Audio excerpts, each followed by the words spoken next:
दोस्तों आज की वीडियो में हम सीखेंगे ऑटो स्टार डेल्टा स्टार्टर की complete wiring with auto switch के साथ, और साथ में हम सीखेंगे कि ऑटो स्टार डेल्टा स्टार्टर की वायरिंग वर्क कैसे करती है और ऑटो स्टार डेल्टा स्टार्टर को हम यूज़ क्यों करते हैं, और साथ में ऑटो स्विच को साथ में यूज़ करने का क्या मकसद है और क्यों यूज़ किया जाता है। दोस्तों जितनी भी 3 फेस की इंडक्शन मोटर्स हैं 5 HP से बड़ी मोटरें, उनको हम ऑटो स्टार डेल्टा स्टार्टर की वायरिंग के साथ रन करते हैं। दोस्तों जब मोटर को हम रन करते हैं ऑटो स्टार डेल्टा स्टार्टर के साथ, तो शुरू के 10 सेकंड्स जो मोटर चलती है वो स्टार कनेक्शन में चलती है। इन 10 सेकंड्स में मोटर 80% तक की स्पीड में पहुंचता है। उसके बाद ऑटो डेल्टा पे कन्वर्ट होकर फुल स्पीड में चलना शुरू कर देती है मोटर। दोस्तों अगर हम बड़ी मोटरों को डायरेक्ट फुल स्पीड पर चलाते हैं तो उनकी वाइंडिंग हीट अप होके जल सकती है, तो इसीलिए हम यूज़ करते हैं उनके लिए ऑटो स्टार डेल्टा स्टार्टर को।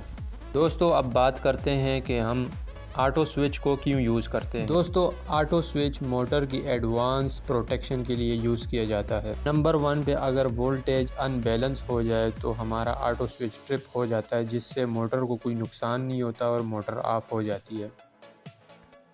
दूसरे नंबर पर अगर फेज़ रिवर्स होता है, यानी RYB की जगह BYR इस तरह फेज़ रिवर्स होता है, तो इससे भी ऑटो स्विच ट्रिप हो जाता है, जिससे मोटर ऑफ हो जाती है और मोटर को कोई नुकसान नहीं पहुंचता।